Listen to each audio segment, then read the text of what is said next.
الشيطان اللعين الرجيم بسم الله الرحمن الرحيم عن جابر بن عبد الله الأنصاري عن فاطمة الزهراء عليها السلام بنت رسول الله صلى الله عليه وآله قال سمعت فاطمة أنها قالت دخل علي أبي رسول الله في بعض الأيام فقال السلام عليك يا فاطمة فقلت عليك السلام قال إني أجد في بدني ضعفا فقلت له أعيذك بالله يا أبتاه من الضعف فقال يا فاطمة ائتيني بالكساء اليماني فغطيني به فأتيته بالكساء اليماني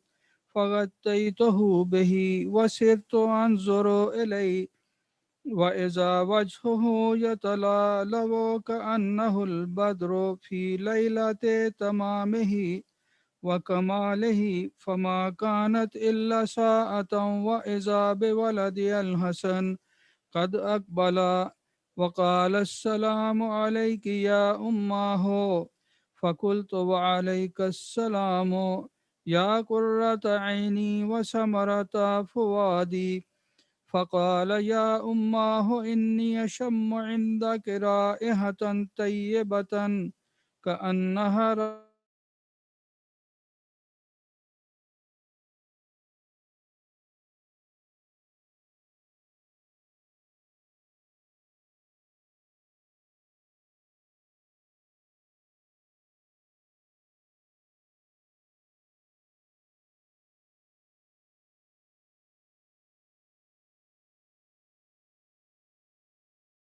رعاك تحت الكساء قال وعليك السلام يا ولدي ويا صاحب حوزي قد أذنت لك فدخل معه تحت الكساء فما كانت إلا ساعة وإذا بولدي الحسين قد أقبل وقال السلام عليك يا أماه فقلت وعليك السلام يا ولدي ويا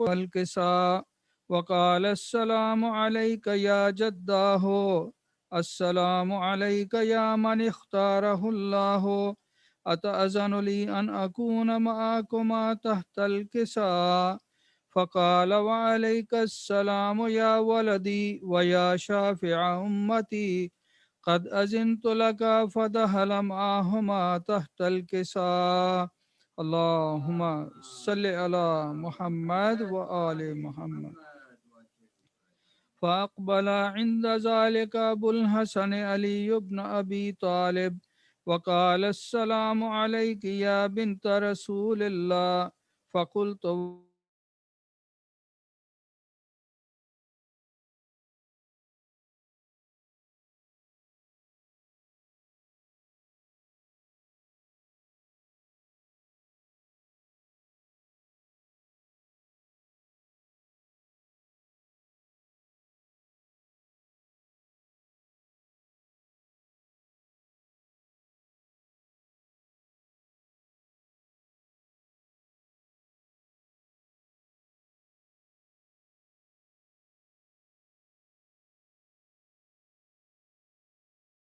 والسلام يا أخي ويا وسيي وخليفتي وصاحب لوائي قد أذنت لك فدخل علي تحت الكساء اللهم صل على محمد وآل محمد ثم أتيت نحو الكساء وقلت السلام عليك يا أبتاه يا رسول الله أتأذن لي أن أكون معكم تحت الكساء؟ قال وعليك السلام يا بنتي ويا بزعتي، قد أذنت لك فدخلت تحت الكساء. فلما اكتملنا جميعا تحت الكساء أهزأ بي رسول الله بطرفي الكساء وأومي بيده اليمنى إلى السماء وقال اللهم إنا هؤلاء أهل بيتي وخاستي وهامتي، لحمهم لحمي ودمهم دمي، يؤلمني ما يؤلمهم ويحزنني ما يحزنهم.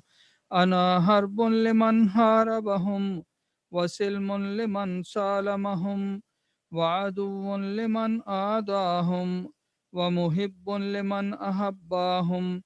إنهم مني وأنا منهم، فاجعل صلواتك وبركاتك ورحمتك وغفرانك ورضوانك علي وعليهم، وأسحب عنهم الرجس وطهرهم تطهيرا.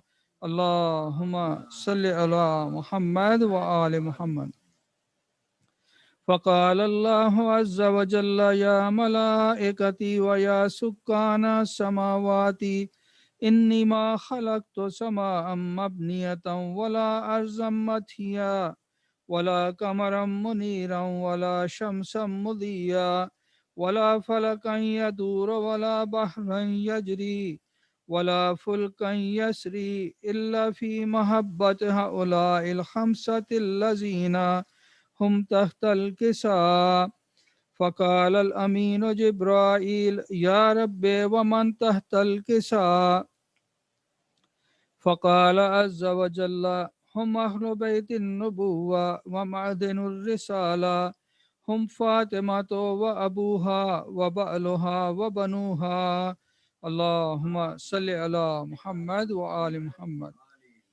فقال جبرائيل يا رب أتأذن لي أن أهبط إلى الأرض لأكون معهم سادسا؟ فقال الله نعم قد أذنت لك. فهبط الأمين جبرائيل وقال السلام عليك يا رسول الله.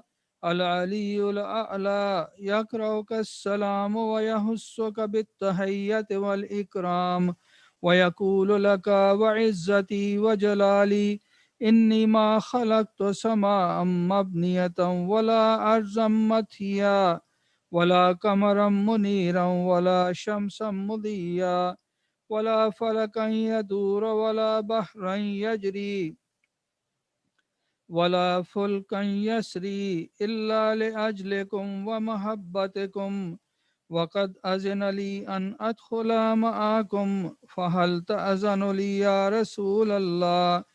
فقال رسول الله وعليك السلام يا أمين وحي الله إنه نعم قد أذنت لك. فدخل جبرائيل معنا تحت الكساء. اللهم صل على محمد وآل محمد. فقال لأبي إن الله قد أوحى إليكم يقول إنما يريد الله ليذهب عنكم الرجس أهل البيت ويطهركم تطهيرا. اللهم صل على محمد وآل محمد. فقال علي لأبي يا رسول الله أخبرني ما لجلوسنا هذا تحت الكساء من الفضل عند الله.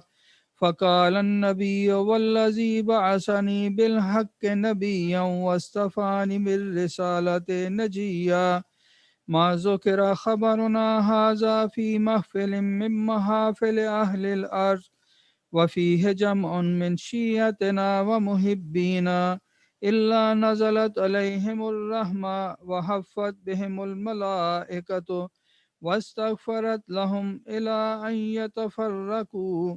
فقال علي إذن والله فزنا وفاز شيعتنا ورب الكعبة. اللهم صل على محمد وآل محمد. فقال النبي ثانيا يا علي والذي بعثني بالحق نبيا واصطفاني بالرسالة نجيا ما ذكر خبرنا هذا في محفل من محافل أهل الأرض وفيه جمع من شيعتنا ومحبينا وفيهم مهموم إلا وفرج الله هما ولا مغموم إلا وكشف الله غما ولا طالب حاجة إلا وقضى الله حاجتا فقال علي إذن والله فزنا وسعدنا وكذلك شيعتنا فازوا وسعدوا في الدنيا والآخرة ورب الكعبة اللهم صل على محمد وآل محمد حاجات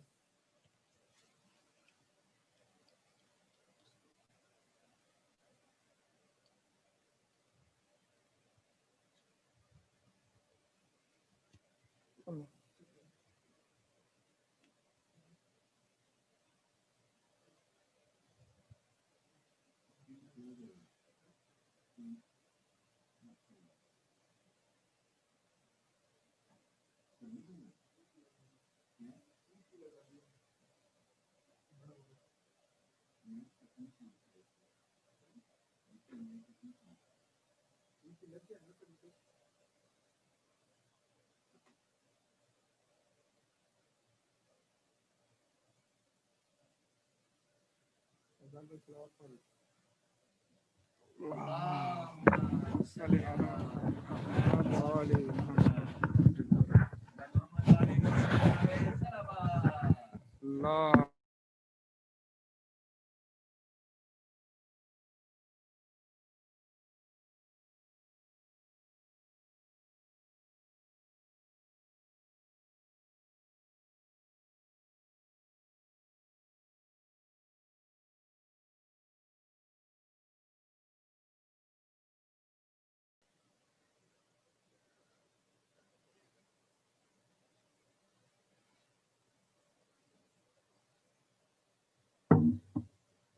محمد وعلي محمد نعرہ صلوات اللهم صل صلی على علی محمد وعلی محمد عاجل فاجل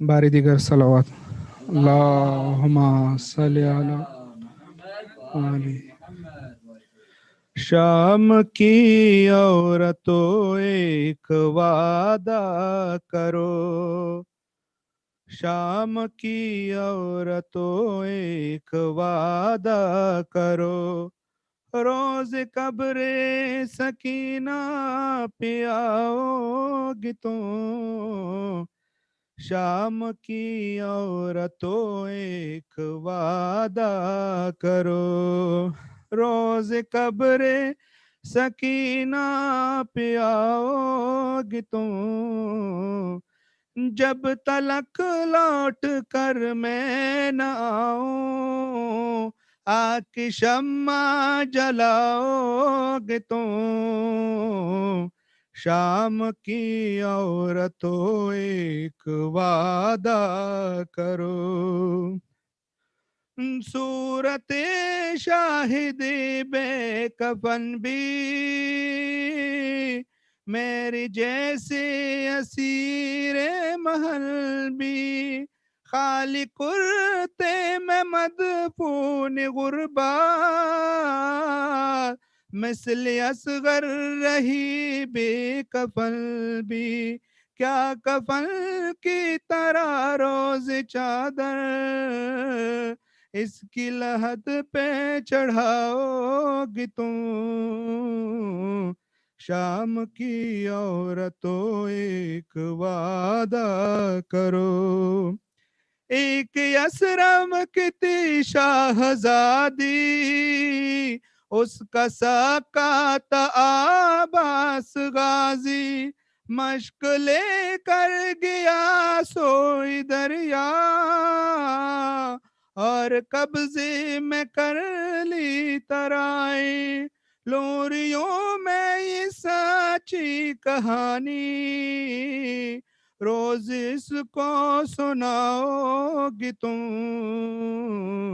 شام کی عورتوں ایک وعدہ کرو، ہم نے زندہ سے پائی رہائی، اب بہل پاس ہوگی نہ بائیں، بات اتنی سی بس یاد رکھنا، میری بچی ہے غم کی ستائیں، تم نے بازار میں تو ستایا، اب نہ اس کو ستاؤ گی تم،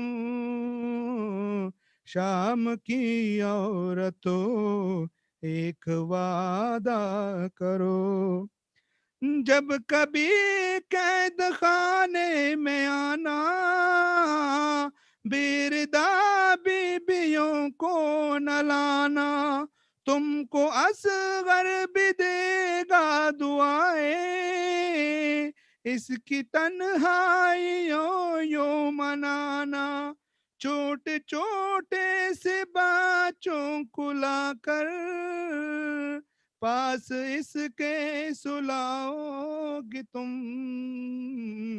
شام کی عورتوں ایک وعدہ کرو، قبر بے کس پہ آنسو بہانے،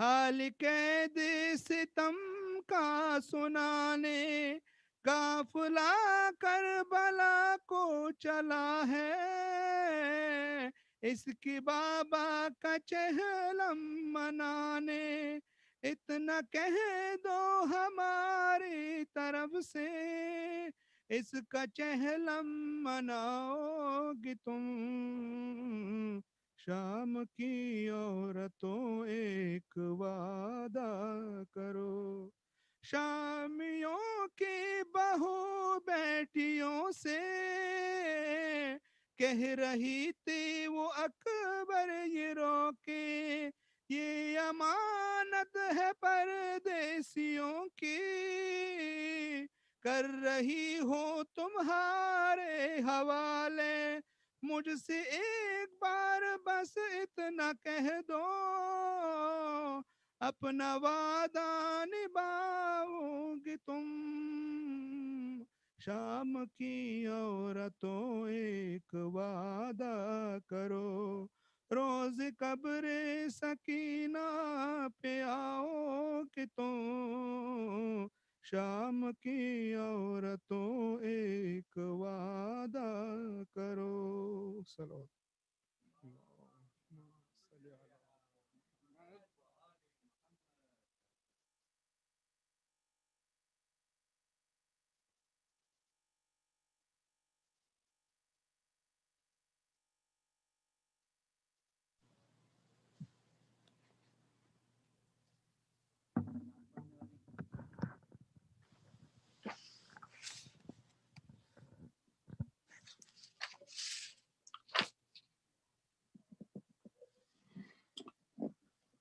بر محمد اہل بیت محمد صلوات،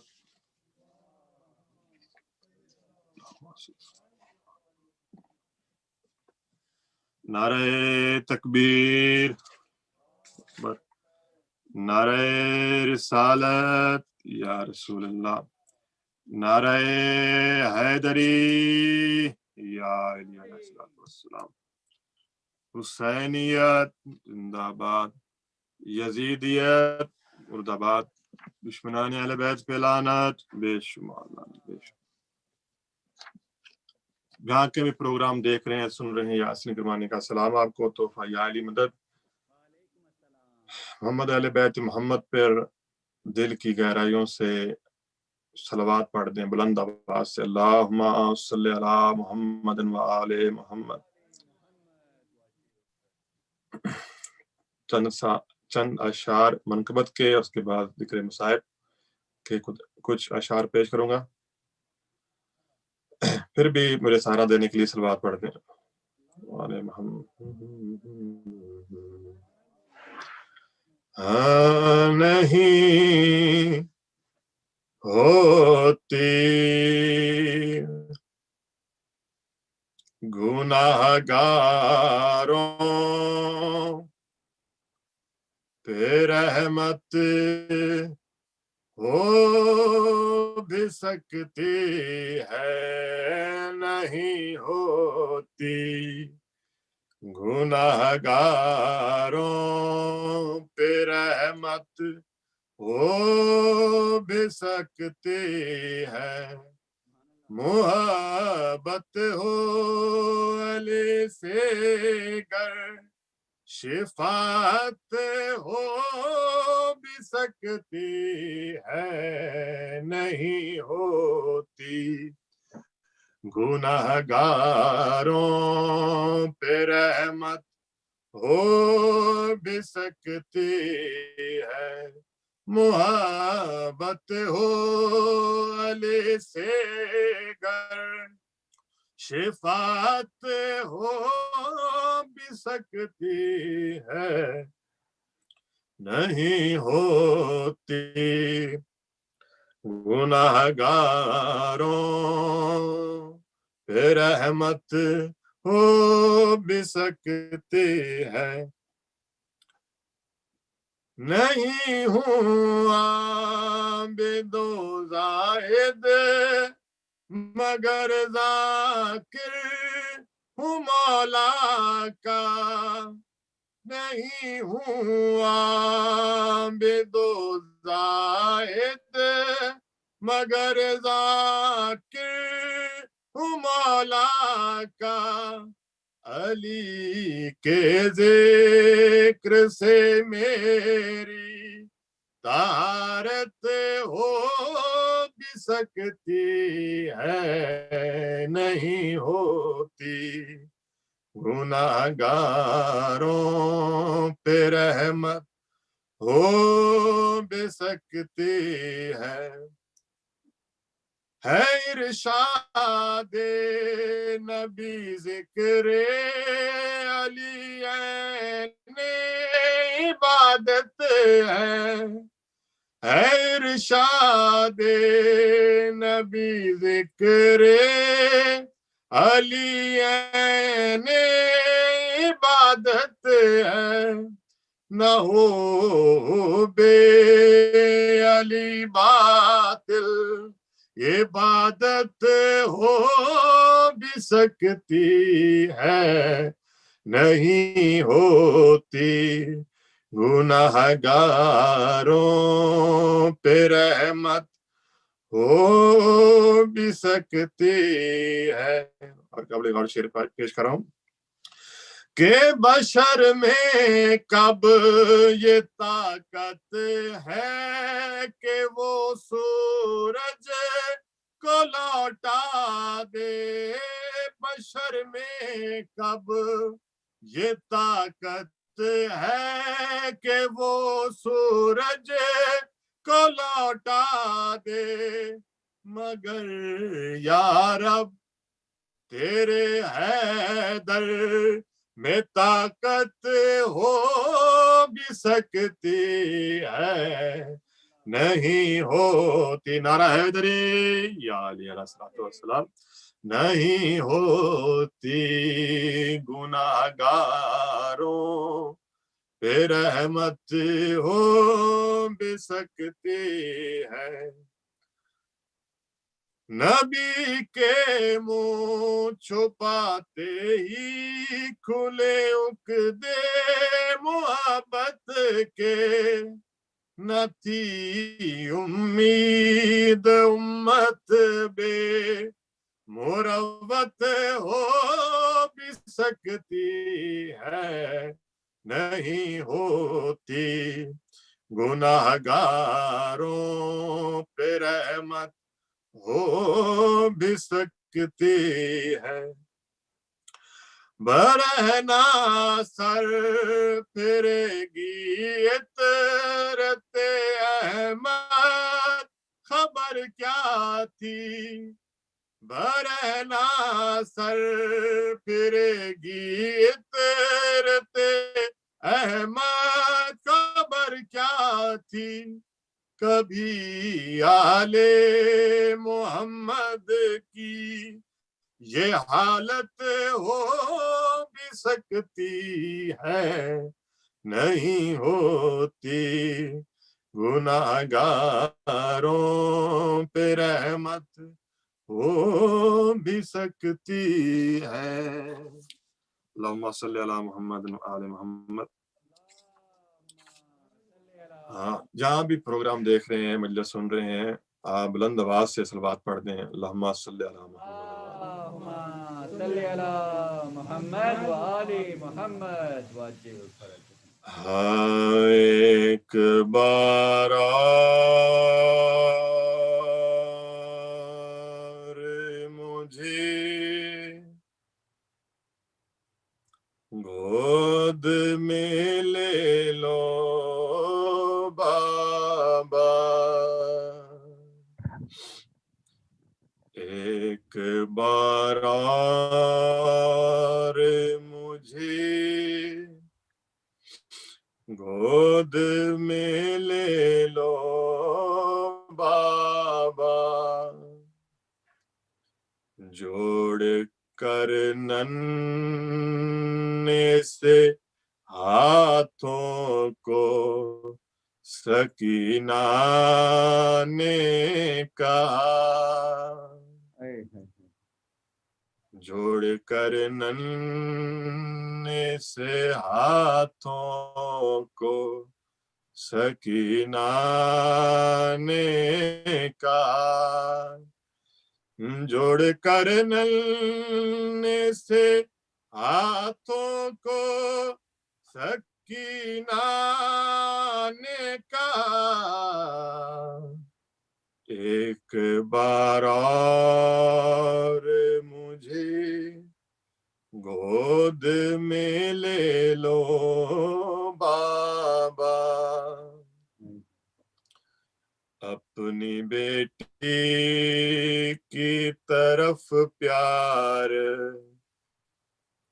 से देखो बाबा, ये मेरी आखिरी ख्वाहिश ही समझ लो बाबा, कुछ नहीं मांगूंगी फिर तुमसे, ये वादा है मेरा, एक बार और मुझे गोद में ले लो बाबा, भूल की तरह सदा साथ ही रखना मुझको, आज तक आपने तन्हा नहीं छोड़ा मुझको, अब मुझे छोड़ के क्यों जाते हो तन्हा बाबा,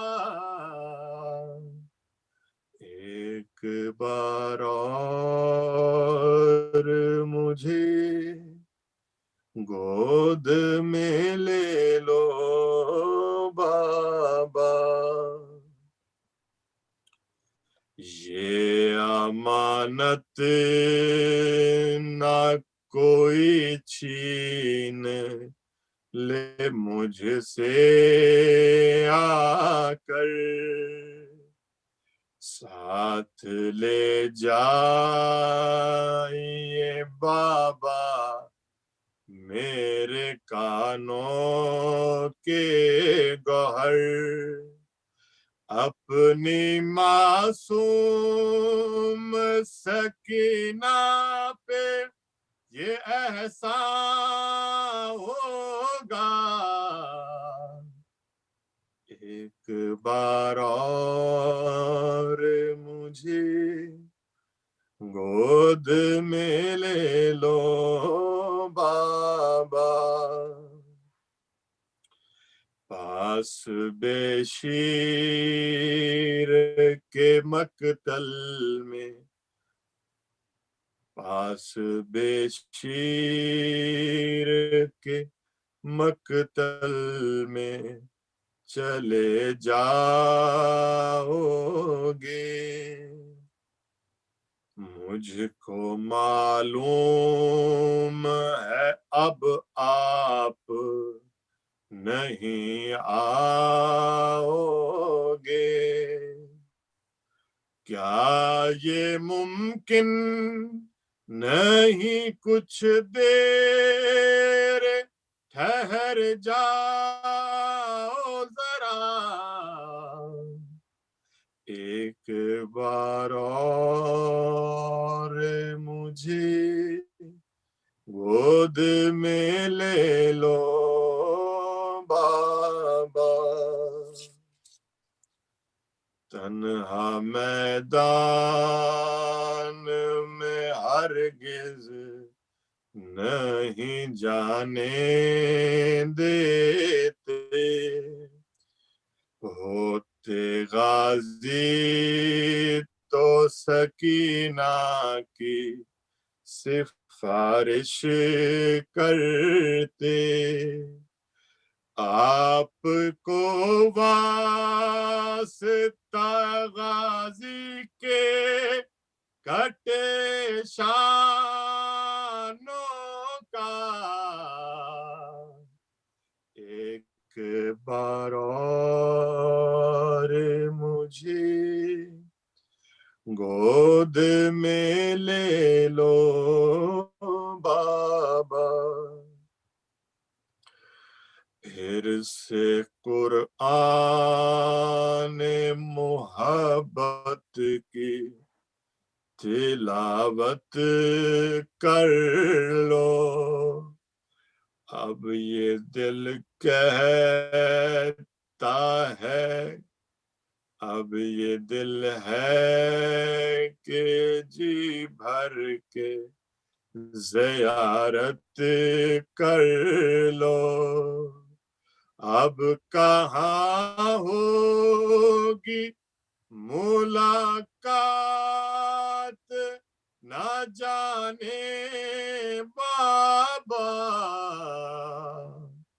एक बार और मुझे गोद में ले लो बाबा।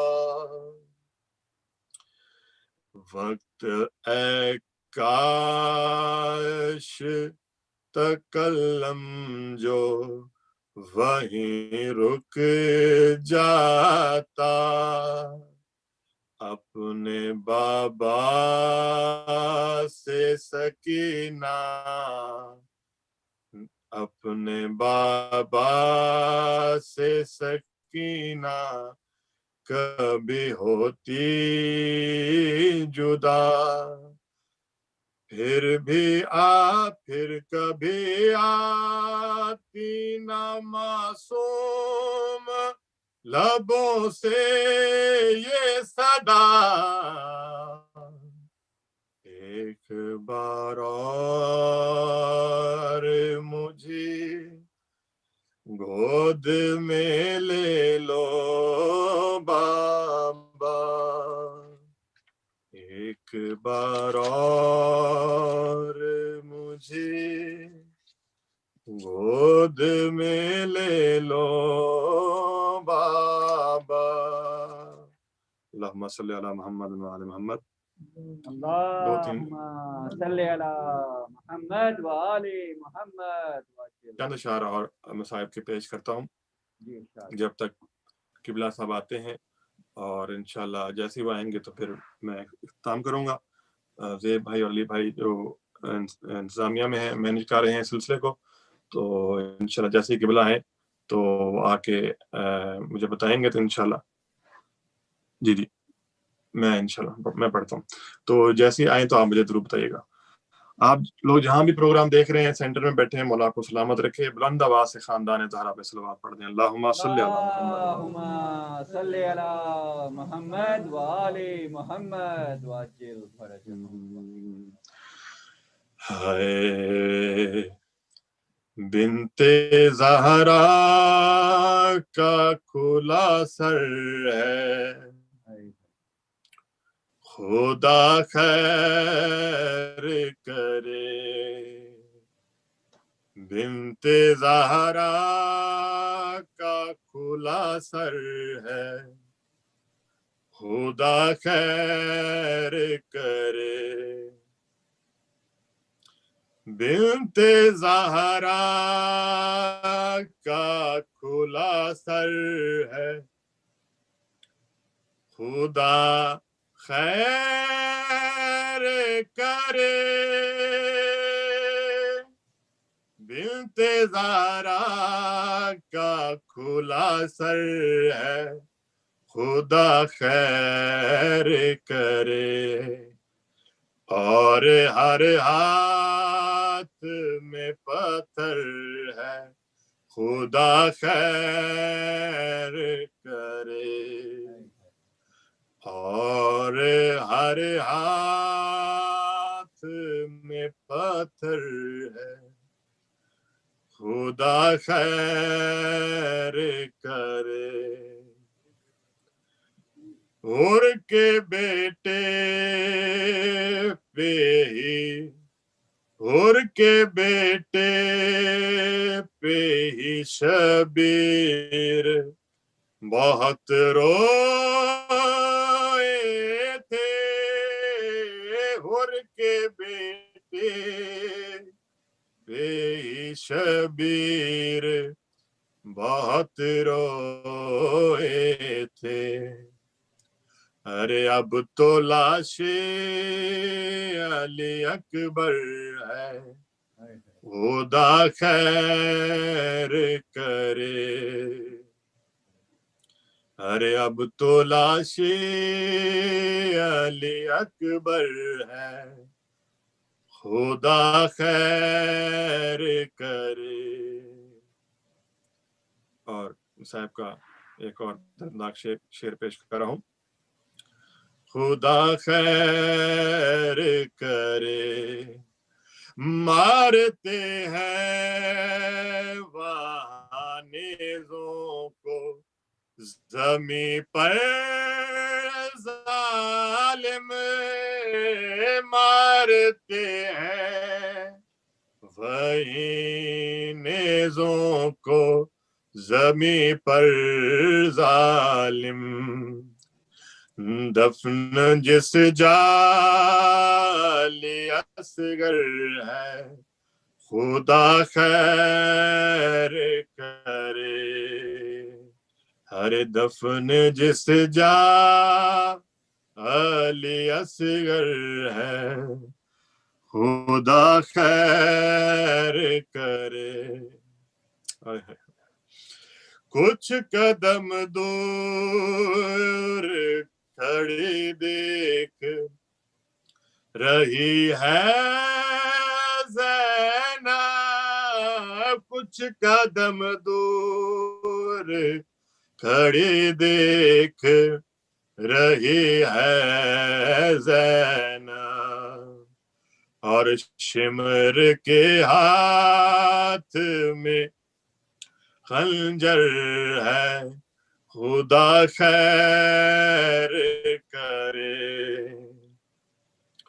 بس ایک شعر اور مسائل کو پیش کرتا ہوں، علامہ صاحب آگے ہیں۔ خدا خیر کرے، پیچھے دیوار ہے اور جلتا ہوا در آگے، پیچھے دیوار ہے اور جلتا ہوا در آگے، ہر بیچ میں بنت پیغمبر ہے، ہائے ہائے ہائے، ہر بیچ میں بنت پیغمبر ہے، خدا خیر کرے، بنت زہرا کا کھلا سر ہے، خدا خیر کرے۔ اللہم صلی علی محمد و آل محمد و عجل فرجہم۔ Allahumma salli ala Muhammad wa ali Muhammad wa ajil farajahum. Just a couple of announcements before we proceed with the lecture for tonight. This is going to be lecture 2 of 3 lectures that Sheikh will deliver for our center. Tomorrow will be the last Majlis, inshallah. And we have the Arba'in Majlis, Majalis continuing on Monday for 5 nights. So Monday through to Friday, we'll commence the Majalis commemorating Arba'in. Before I invite Maulana, there's a few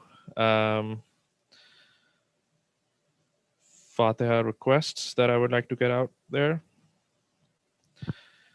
Please recite Surah Fatiha and Surah Ikhlas for Halima Bibi, Binte Rahmat Ali, Fatma Bibi, Wali Muhammad, Muhammad Ismail, Sayyid Abid Hussain Zaidi ibn Sayyid Muhammad Kamil Hussain Zaidi, Sayyid Sajid Hussain Zaidi ibn Sayyid Muhammad Kamil Hussain Zaidi, and the Marhumin for all Marhumins of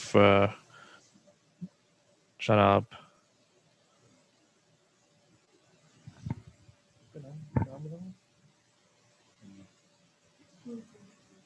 And all Marhumin of Brother Yunus. Bismillah.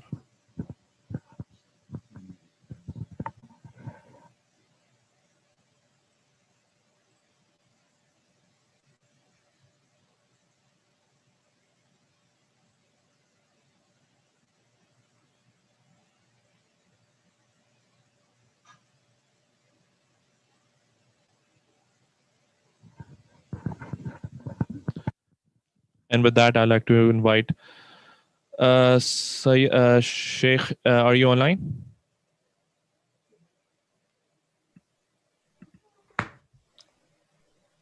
All right. Please recite aloud salawat.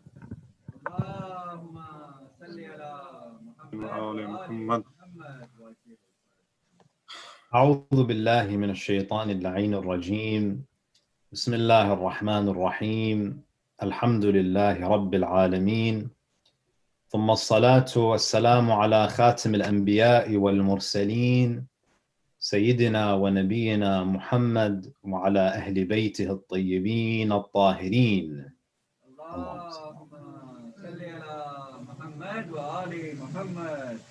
صلى الله عليك يا رسول الله، صلى الله عليك يا سيدي ويا مولاي يا أبا عبد الله، يا رحمة الله الواسعة ويا باب نجاة الأمة، ويا عبرة كل مؤمن ومؤمنة، يا ليتنا فيا ليتنا كنا معكم سادتي فنفوز والله فوزا عظيما. قال تعالى في كتابه الكريم: بسم الله الرحمن الرحيم: والله أخرجكم من بطون أمهاتكم لا تعلمون شيئا وجعل لكم السمع والأبصار والأفئدة لعلكم تشكرون. صدق الله العلي العظيم. صلوا على محمد وآل محمد. صل على محمد وآل محمد. Respected elders, brothers and sisters, Assalamu alaikum wa rahmatullahi wa barakatuh. Continuing our discussion on the theme for this lecture series, which is entitled The Muslim Inferiority Complex. Last night, we spoke about one of the main factors that has contributed to this crisis of faith that we've seen in Muslim communities over the past 200 plus years. And we specifically addressed the prevalent philosophical ideology that has really caused the faith of many to be eroded, and that is philosophical liberalism. And we spoke about that in detail. Tonight, I'd like to speak about the relationship between science and faith, because unfortunately, you find that some within the Muslim community, many Muslims, as they become more educated in the sciences, they encounter ideas, they encounter theories, and in some cases, they encounter what they believe are scientific facts that are irreconcilable with scripture. And it leads to a crisis of faith. And oftentimes their iman is weakened, and they either move towards atheism, or at the very least, their iman begins to diminish. There was a study that was conducted recently by Pew Research, and they looked at the relationship between science and religion. And they asked people in America, do you think science and religion, do you believe that they're often in conflict, or do you believe that they're mostly compatible? This was the question that was posed to a certain sampling of the population. And they found that 59% of Americans believe that science and religion are often in conflict. And this number is actually up from a study that was conducted in 2009. In 2009, the percentage was 55%. A decade later, you find a 4% increase in people who believe that most of the time, science and religion are in conflict. Now, of course, in the Islamic tradition, the Quran is not like the Bible. I think that, even non-Muslims would admit that the Quran is much more accurate in its assessment and in its presentation of the natural world than the Bible, especially the book of Genesis, where people, they have to go back and reinterpret, because the creation story in the book of Genesis does not conform to scientific realities. Now, before we speak about the relationship between science and religion, it's important for us to spend a few moments understanding the reality of these terms, especially in a Western context. You see, in a Western context, and because we live in a global village today, it seems like there is a consensus, a global consensus, that science is synonymous with truth. Science equals truth. Science equals reality. Science equals fact. Whereas faith, at least in the English language, is synonymous with, or it's understood as being, a belief is defined as, or faith is defined as believing in something despite lack of evidence. This is the definition of faith in the English language. However, from an Islamic perspective, so you see that faith in the English language has that connotation. It's the idea of accepting something as true even though you don't have any evidence for it, or even if you're not able to articulate any supporting evidence. In the Islamic tradition, Iman means something different.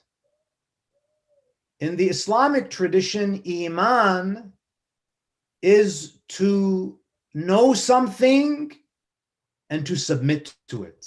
Islam is to know. So Iman in Islamic terminology is to know the truth and to submit to the truth. Iman in Islamic terms is not the idea of believing in something despite lack of evidence. That might be the definition in English, but Islamically speaking, Iman is to know the truth and to submit to the truth. Now,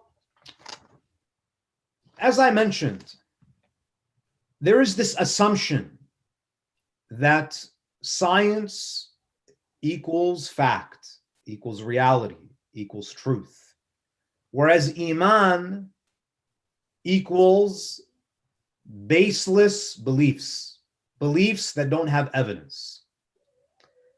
And oftentimes,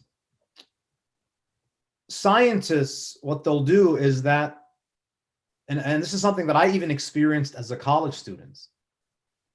If you say that you believe in God, especially if you're dealing with a professor who is a professor of the natural sciences, a physics professor, chemistry professor, biology professor, they'll often, give you this kind of smirk as, okay, what's your evidence? It's not scientific to believe in something without concrete evidence. It's not scientific.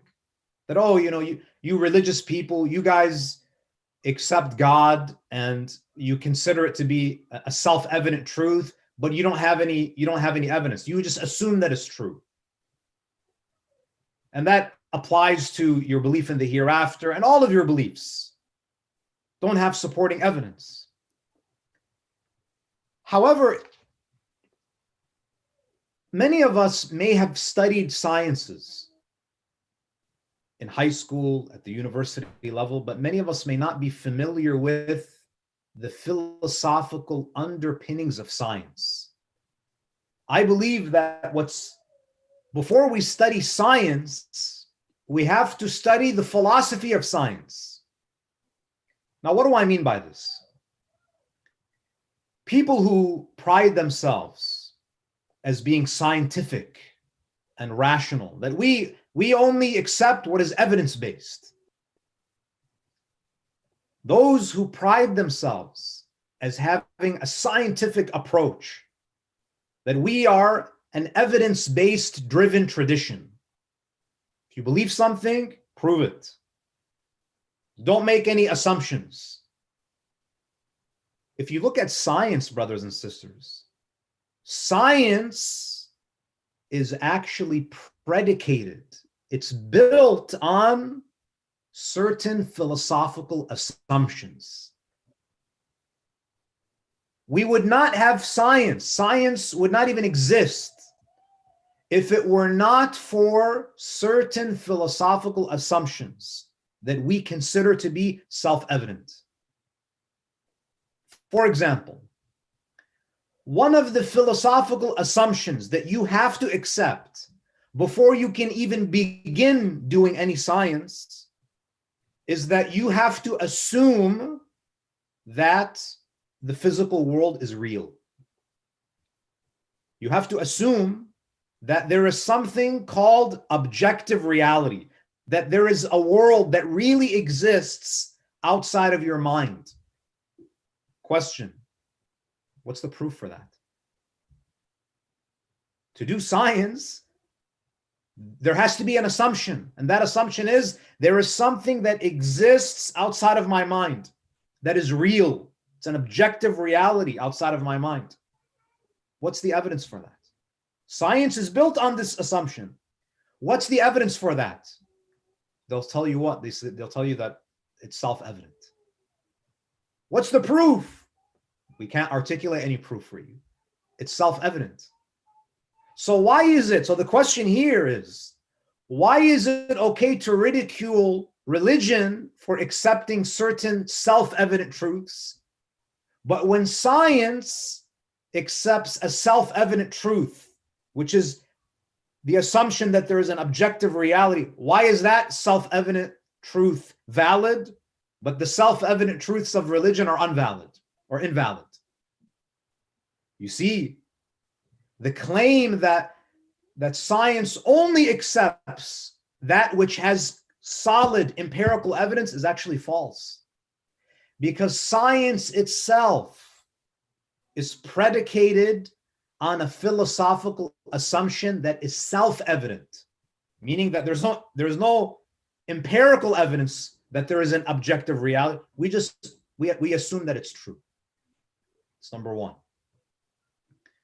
Number two, the second assumption, the second philosophical assumption that science relies on is the idea that you can trust your mental judgments, that you can trust your brain. Can we conduct scientific research if we don't trust our mental conclusions? So there are two things so far. Before you can even do science, you have to accept two realities that you can't even prove, that you just have to accept as self-evident, that there is a real world outside of your mind, and number two, that you can trust your mind. So science is actually built on certain philosophical truths. How can you empirically prove that you can trust your brain? You can't. You have to just accept it as self-evident. How can you prove how can you prove empirically using the scientific method that there is an objective reality outside of the human mind? You can't. You have to accept it as a self-evident truth. You see, if Muslims understood the philosophy of science, if they were familiar with the philosophical underpinnings of science, their Muslim identity would not be shattered the moment they are confronted with things that may seem irreconcilable with the Quran and the Sunnah of the Prophet. So this idea of self-evident truths is found in religion, the existence of God, for example. Yes, there are rational proofs, there are certain empirical proofs that you can use, but one of the proofs of the existence of God is the fitrah. That's why there are very few verses in the Quran where Allah tries to prove his existence. If you look at usul al-din are 5, yes? Tawheed, Adl, Nubuwa, Imama, Ma'ad. The first of usul al-din is what? Believing in the oneness of Allah. Question: why is it not that the first of usul al-din is believing in the existence of Allah? We start with Tawheed. Why don't we start with the existence of Allah? The reason is because it's self-evident. It's self-evident. Allah subhanahu wa ta'ala in the Quran, he asks many rhetorical questions. Did you create yourself, or were you created, or did you come from nothing? So Allah subhanahu wa ta'ala deals with his existence as a self-evident reality. So when the scientist, laughs, oh, you guys believe in God, what do you mean self-evident reality, self-evident truth? We say, listen, you have a problem with self-evident truth? Your entire scientific enterprise, the entire science itself is based on certain self-evident truths that you cannot prove empirically. There are certain things that you just say, we believe it. We can't articulate why we believe it, but it's self-evident. So that's with respect to some of the philosophical assumptions that that science is actually built on, this idea of self-evident truths. The second issue is that when we speak about science and religion, many people, they see science as the end-all be-all. Science is the yardstick of truth. It's the standard for what is real and what is not real. But the question is science the only source of knowledge? And this is something that we study in epistemology. Epistemology is the theory of knowledge. How do we know? How do we understand the world around us? How do we gain knowledge? Is science the only source of knowledge? The answer is no. It's not the only source of knowledge. The reality is, now, science is a very important source of knowledge, but it's not the only source of knowledge. In fact, we would not even have science if we only relied on touching and feeling things. If we just relied on, empirical data, we wouldn't even have science. What do I mean by this? One of the most important sources of knowledge is actually testimony, human testimony. For example, in biology, we have this idea of germ theory of disease. And there was the French scientist Louis Pasteur. He conducted experiments, and he demonstrated through his experiments that diseases are caused by microscopic organisms. And he debunked and he refuted spontaneous generation. Now, so this was his research. Now, you and I, we believe that germs exist. We believe in these microscopic organisms that cause diseases, yes? But did you and I personally conduct experiments on every disease? We didn't.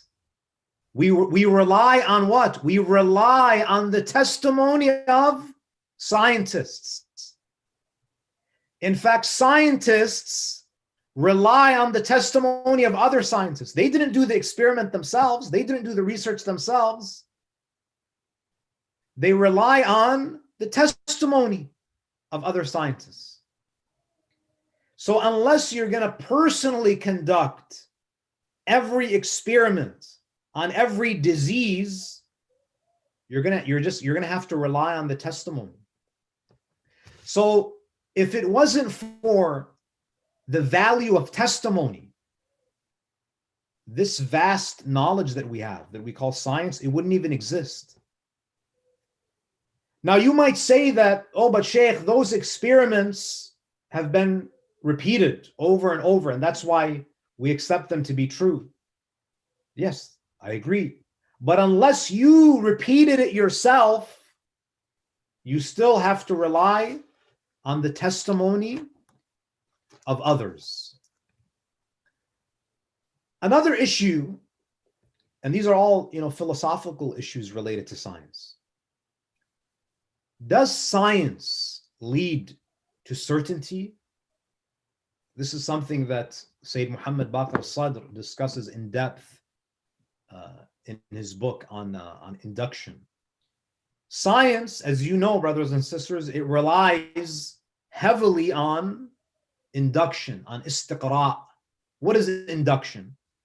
Induction is that you have limited data, you conduct an experiment, you have a limited set of observations, you have limited data, and from that limited data, you draw general conclusions. For example, does fire melt plastic? That's a question. The only way that you find out is what? You have to do an experiment. So you get a piece of plastic and you you expose it to fire, and let's say that it melts. You have to repeat the experiment. You can't just do it on one piece of plastic. You have to do it on 10, 15, 20, 100. After you melt 100 pieces of plastic, you draw a general. So you take this limited data, because you only did an experiment on 100 pieces of plastic. Using inductive reasoning, you conclude that fire melts plastic. Why do you say that?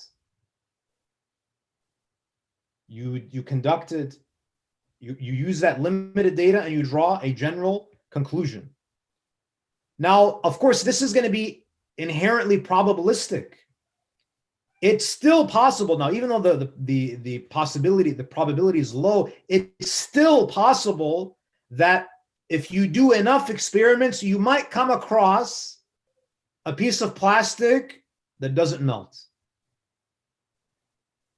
So there's this discussion about whether or not science actually leads to certainty. And that's what makes science beautiful. Science is always adapting. Science is inherently revisable. So these are just some of the philosophical issues relating to science. Now we come to our discussion, our main discussion here. And that is that how do we reconcile between religion and science? You know, there are some who have proposed the idea that science and religion are concerned with two distinct domains. There's no overlap. Science, for example, its domain is the natural world, understanding the processes and the phenomenon that exists in the natural world. Religion is concerned with the metaphysical. You know, that's why, you know, if someone says, you know, I don't believe in God because of science, that's a ridiculous claim to make, because science is an apparatus that explores the natural world, and God is metaphysical. So how can you use instruments that are designed to understand the natural world to reject the existence of a being that is beyond the natural world, who is metaphysical, who is not empirical? So therefore, some have said that they have two different jurisdictions. Science is concerned with the natural world, whereas religion deals with the metaphysical, with moral issues, with spiritual matters, and therefore there's no overlap. Now, this may apply to certain religious traditions, but the problem is that when you look at, for example, the Quran makes certain claims about creation. There are verses in the Quran that speak about the natural world. There are Quranic verses that speak about the creation of the heavens and the earth. So yes, the Quran is not a book of science, but the Quran does speak about the structure of the universe. It speaks about the order of creation. So if you look at the Islamic tradition, Islam has its own ontology. It has its own ontology. So for example, among the claims that the Quran makes about creation, about the universe, is that the Quran asserts that the universe is hadith, that the universe is created, meaning what? It had a beginning. Now we take these ideas for granted. The scientific consensus up until the 1920s was that the universe was eternal.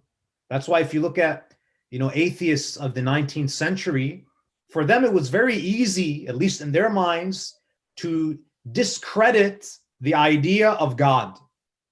They say we don't need God because the universe was always there. We don't need a creator. because the universe is eternal. So the Quran is making a scientific claim here that the universe had a beginning. The Quran also asserts that angels exist. So when we ask the question, does Islam and science conflict? Do they conflict? So you can't say that, oh, they don't conflict because they address two distinct domains. The Quran speaks about creation. So the Quran mentions that angels exist, that there are beings that they're not physical, that are immaterial, for example, angels and jinn. The Quran speaks about the idea of consciousness after death, that there is something called ruh. The Quran speaks about the miracles of Jesus alayhi salam. Isa alayhi salam was able to revive the dead. He was able to cure the lepers. He would be able to restore sight to the blind. The Quran speaks about the flood of Nuh alayhi salam. The Quran mentions that Nuh alayhi salam lived among his people for 950 years. A hadith mentioned that he lived to 2,000 years. The Quran, for example, asserts that even inanimate objects have awareness.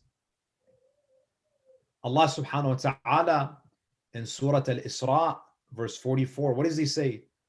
تُسَبِّحُ لَهُ السَّمَاوَاتُ السَّبْعُ وَالْأَرْضُ وَمَنْ فِيهِنْ وَإِن مِّن شَيْءٍ إِلَّا يُسَبِّحُ بِحَمْدِهِ وَلَكِنْ لَا تَفْقَهُونَ تَسْبِيحَهُمْ. Allah says everything in the heavens and the earth glorifies Allah. It does tasbih. The mountains, the rivers, the stones, the stars, everything does tasbih. It has awareness. Now, if you mention this, if you go to college, if you go to university, and you present this to your professor, I can guarantee you they'll tell you that science would not recognize these things, that these things occurred. A scientist would say that it's impossible to bring the dead back to life. It's impossible to restore the sight of a blind person. Science does not confirm the idea that inanimate objects have awareness. So none of these beliefs conform or are compatible with the naturalistic view, with science, for instance. Now, when there is a conflict between Islam and science, the question is there a conflict? And if there's a conflict, what do we do? Now, there's no doubt that there can be a conflict between Islam and science, because science is what? Science is the human endeavor to understand the natural world. But Islam will never be in conflict with reality. This is a very important concept to understand. Islam may conflict with science because science is the human endeavor to understand reality. But Islam will never be in conflict with reality. I'll give you an example of an area where there is a conflict between the traditional Islamic view and modern science. When we speak about Darwinian evolution. Now, generally, there's no problem in believing that organisms gradually undergo certain modifications to better suit their environments, and there is, a type of evolution that takes place. But Darwinian evolution, as it's presented, would argue that the first human being had a biological birth. So if you tell a scientist that Adam, so if you look at the Quran, so if you think about the first complete human being, they would say that the first human being had a biological birth. The Islamic position is what? Did Adam alayhi salam have a biological birth? Did Adam have parents? Darwinian evolution says yes, that human beings descended from lesser primates. See, this is where there's a point of conflict.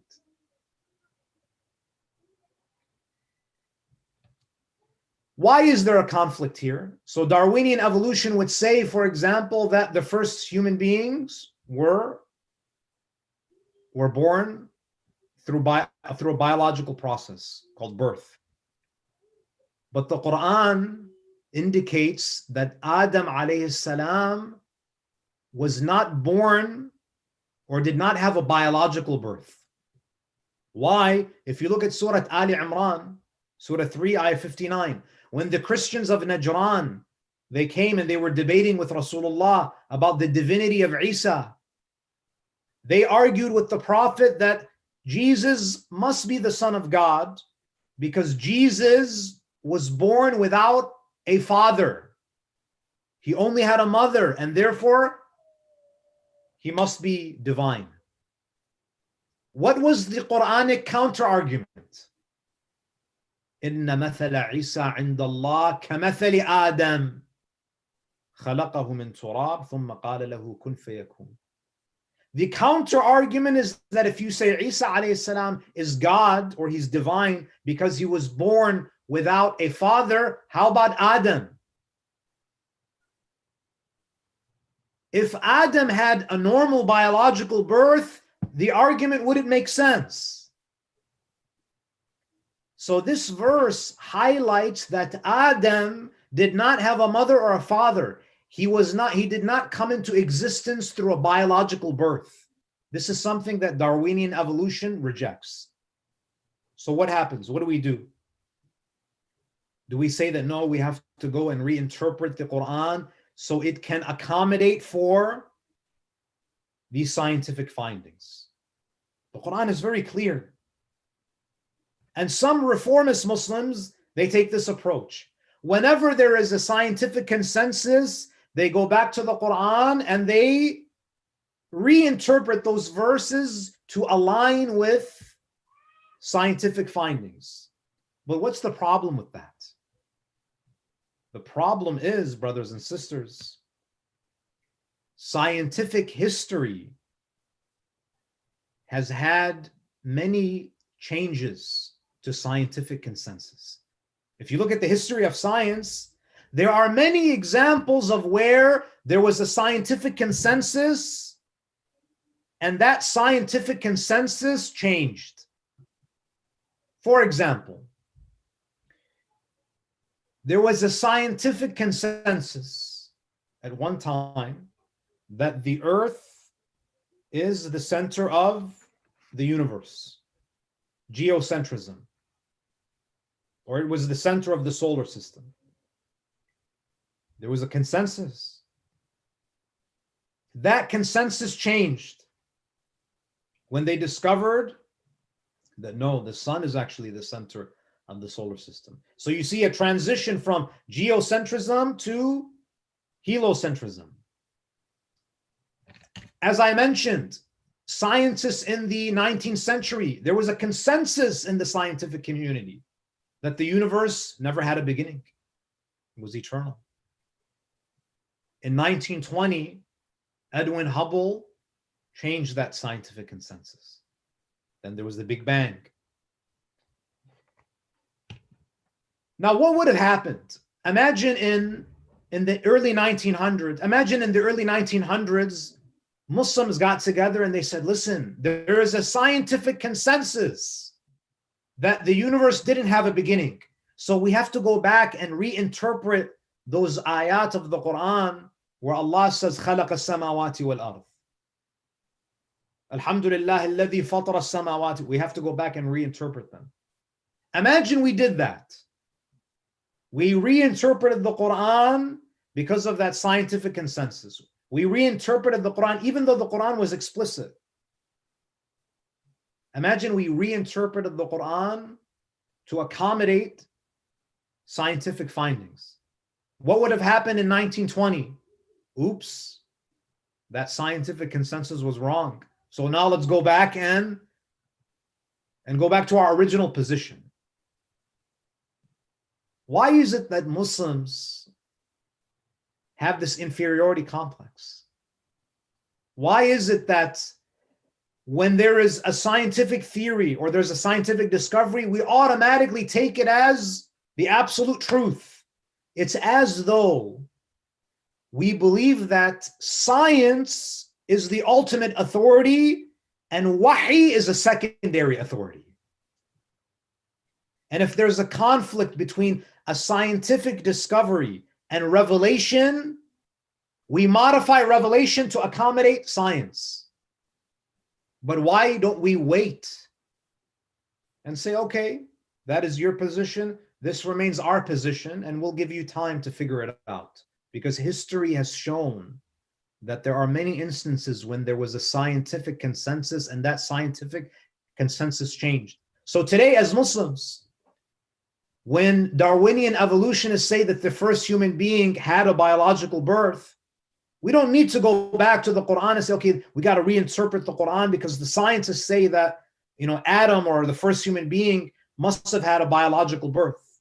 No, we stick to the Quran because the Quran is the purest source of knowledge. This is divine knowledge. The creator of reality is speaking. Science is the endeavor of human beings to understand reality. Which has more authority? The word of God or the word of scientists? So we have to have this paradigm shift where when there are things that clearly contradict the traditional Islamic position, we shouldn't have a crisis of faith. We should say, okay, science is always evolving. Maybe you'll catch up. So we shouldn't have, this crisis of faith, because as we mentioned from the beginning, that science is based on certain philosophical assumptions. Even though scientists talk about, oh, you need evidence for this and you need evidence for that. It's true. I'm not saying that we shouldn't have evidence for our beliefs, but science is based on certain self-evident truths. And religion also argues that there are certain things that are self-evident. So why is it that one self-evident truth has more value than another? I'll conclude, brothers and sisters, with a statement from Shahid Mutahari, who spoke about the complementary relationship between science and faith. One of the reasons why science and religion have had such they've had a history of conflict is because of the Roman Catholic Church. Because the Roman Catholic Church persecuted scientists, and therefore when science reigned supreme, it's almost as though that the scientific community is avenging. It's like a sort of revenge now. When the religious folks were in power, you marginalized us. Now that the scientists have authority, it's as though they're marginalizing the people of faith. In Islam, we don't see this type of history. In the Islamic tradition, science and faith were complementary. And scientists always developed theories that were grounded in the Quran because they understood that the Quran is the most important source of knowledge. It's the word of God. It's the word of the creator of reality. And they were never rattled if there is some evidence that contradicts the Quran. They would doubt their findings before they doubt those clear-cut, explicit verses in the Quran. So Shahid Mutahari, what does he say? He says, science gives us enlightenment. Faith gives us hope. You see, they play a complementary role. Science gives us instruments. Faith constructs purposes for them. Science gives us speed. Faith, Iman, faith gives us direction. Science is power. Faith is benevolence. Science explains events. Faith inspires action. And then he says, then Shaheed Mutahari, he says, science is the outer revolution, and faith is the inner revolution. That if science is done properly, it plays a complementary role with religion. Shaykh Mutahari says that science is the outer revolution and Iman is the inner, it's the inner revolution. And when we reflect on the movement of Imam al-Hussein alayhi salam, his movement was a revolution. Was a revolution to first reform the heart and then to reform society, to reform the inner and then to reform the outer. And this is why Imam al-Hussein alayhi salam was the most fit to rise up. Because Imam al-Hussein had authority over his heart. He had refined his soul, and therefore he was the most fit to refine society. And brothers and sisters, Imam Zainul Abidin alayhi salam, he did not only mourn Imam al-Hussein on the 10th of Muharram, nor did he only do it in the month of Muharram or Safar, nor were his tears limited to the few years after. You know, usually when a tragedy afflicts someone, they may mourn for a few months, for a few years. But Imam Zainul Abidin, for over 3 decades, he wept and he mourned the martyrdom of Imam al-Hussein. To the extent that whenever a cup of water would be brought to the Imam, salamullahi alayhi, the narrations say that he would mix that water with his tears. He would mix that water with his tears. Whenever Imam al-Sajjad had an opportunity to remind people of Imam al-Hussein, he took advantage of it. The Imam was always looking for teachable moments, for moments to connect people to Abi Abdullah al-Hussein. On one occasion, the Imam alayhi salam was walking through the marketplace in Medina. Imam al-Sajjad alayhi salam was walking through the market, through the bazaar. There are people selling clothes, people selling vegetables, and there was a butcher in that marketplace. And Imam al-Sajjad alayhi salam, he saw that the butcher was preparing to slaughter a sheep. And Imam al-Sajjad alayhi salam, he said, هل سقيتها ماء يا هذا هل سقيتها ماء. He says to the man, have you given water to this animal before slaughtering it? The man turns to Imam Zainul Abidin and says, Ya ibn Rasulullah, it was your grandfather, Rasulullah, who taught us to treat animals humanely. It was your grandfather, Rasulullah, who taught us to show compassion to animals. Of course, Ya ibn Rasulullah, of course I gave the sheep water before I slaughtered it. Rasulullah taught us, your family taught us to have rahmah, to have mercy in our hearts. The narration says that Imam Zainul Abidin, at that moment, when he saw that the butcher showed compassion to the animal by giving it water, Imam Zainul Abidin, he turned his face to the direction of Medina. He turned his face to the direction of Karbala. And then he begins to address Imam al-Hussein. He addresses his father. He cries out, Assalamu alayka ya Aba Abdullah. يا أبتا يا أبتا يا أبا عبد الله الكبش لا يذبح حتى يسقى ماء وأنت ذبحوك عطشانا.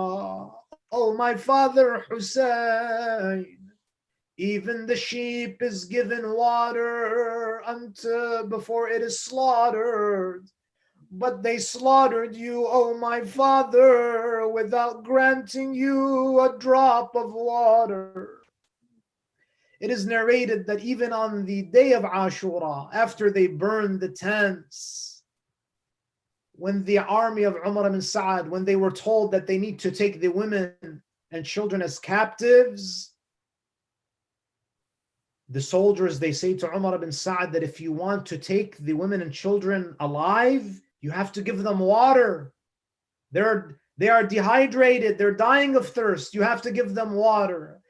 The narrations say that when the army of Umar ibn Sa'ad, when they offered water to the women and the children, the narrations say that one of the daughters of Imam al-Hussein took the water, but she did not drink the water, brothers and sisters. What did she do? She went to the battlefield with that water. They said, where are you going? She said that I heard my father saying that I am thirsty.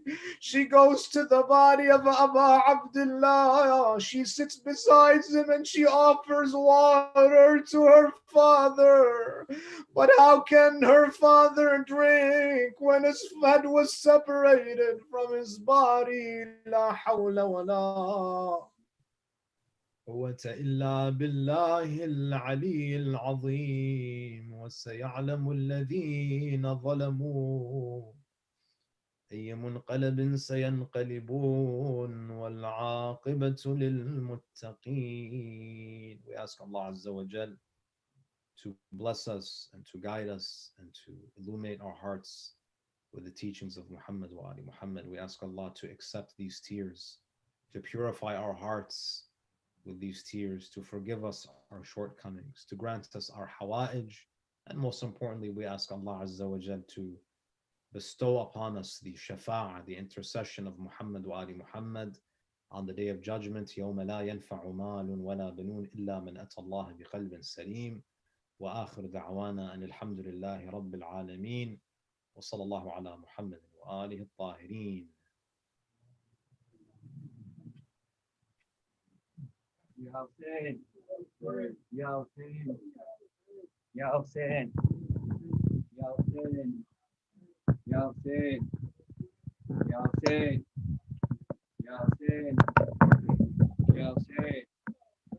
Ya Hussein, Ya Hussein, Ya Hussein, Ya Hussein, Ya Hussein, Ya Hussein, Ya Hussein, Ya Hussein, Ya Hussein, Ya Hussein, Ya Hussein, Ya Hussein, Ya Hussein.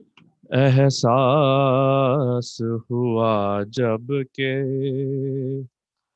क़ज़ा कर गई सकीना, हसरत से बंधे हाथों को मैं देख रहा था, जंजीर संभालूं के सकीना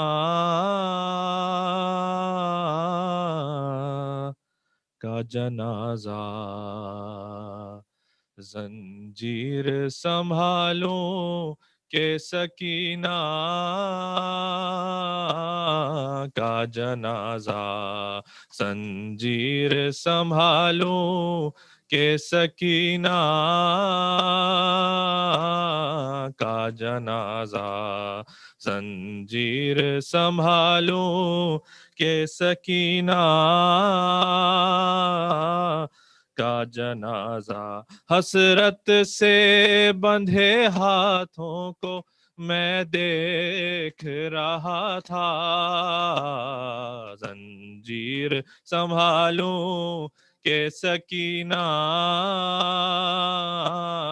کا جنازہ ہے بے کسی سجاد کی ہے بے کسی سجاد کی ہے بے کسی کی ہے بے کسی سجاد فاقوں پہ بسر کرتا رہا میں نہیں رویا کانٹوں پہ سفر کرتا رہا میں نہیں رویا اس غم نے مجھے آنکھوں سے ہے خون رلایا زنجیر سنبھالوں کہ سکینہ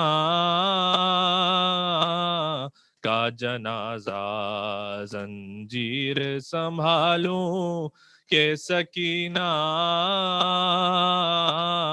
کا جنازہ ہے بے کسی سجاد کی ہے بے کسی سجاد کی ہے بے کسی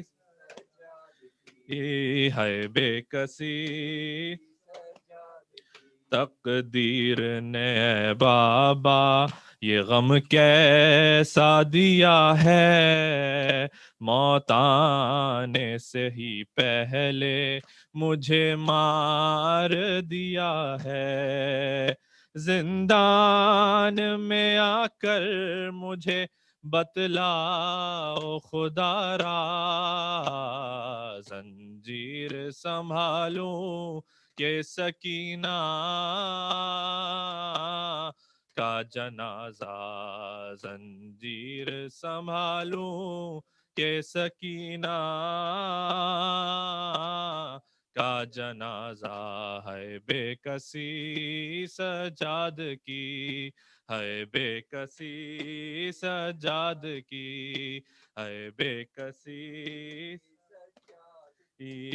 ہے بے کسی ہے بیڑیاں پیروں میں مگر دل ہے گرفتار یہ کیسی گھڑی آئی امامت ہوئی لاچار اعجاز امامت نہ دکھاؤں تو کروں کیا زنجیر سنبھالوں کہ سکینہ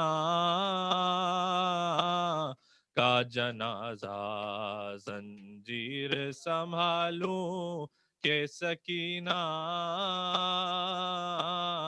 کا جنازہ ہے بے کسی سجاد کی ہے بے کسی سجاد کی ہے بے کسی ہے بے کسی ناطاقتی ایسی ہے جو چلنے نہیں دیتی زینب نے کہا مجھ پہ یہ زنجیر ہے بھاری سجاد سنبھالوں میں تجھے یا میرے بیٹا زنجیر سنبھالوں کہ سکینہ کا جنازہ زنجیر سنبھالوں کہ سکینہ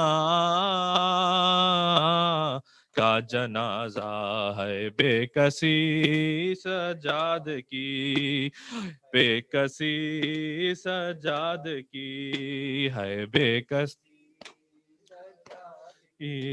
ہے بے جاد کی چپکا تھا کفن سے وہ وہی کرتا کفن ہے یہ سوچ کے خون روتا یہ محروم وطن ہے کس طرح سکینہ کو یہاں دفن کروں گا زنجیر سنبھالوں یہ سکینہ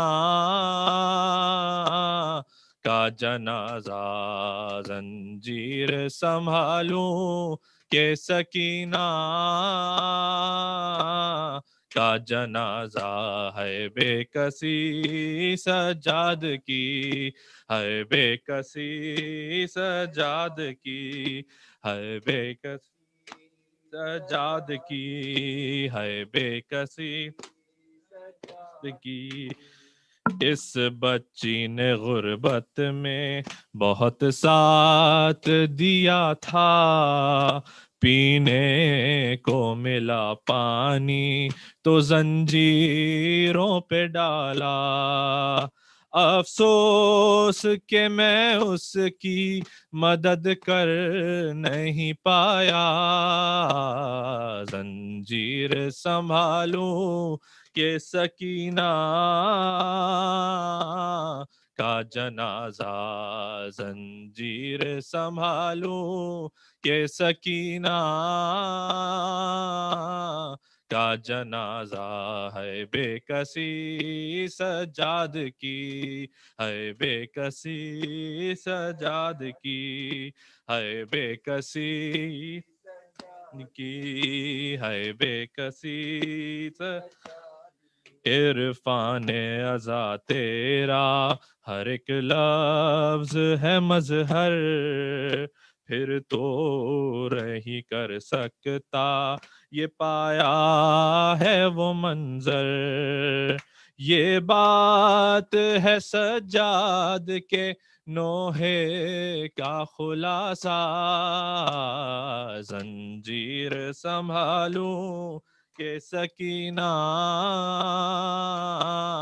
کا جنازہ ہے بے کسی سجاد کی ہے بے کسی سجاد کی ہے بے کسی سجاد کی یا حسین یا حسین یا حسین یا حسین یا حسین اللہم صلی علی محمد. ایک اعلان سماعت فرما لیجیے اس سے پہلے زیارت کی طرف بڑھیں. کل انشاءاللہ یہاں پر امام علی رضا کا تابوت نکالا جائے گا انشاءاللہ وہ ہم لائیو براڈ کاسٹ کریں گے. مومنین سے گزارش ہے کہ وہ ہماری لائیو مجلس کو جوائن کریں انشاءاللہ. متوجہ زیارت.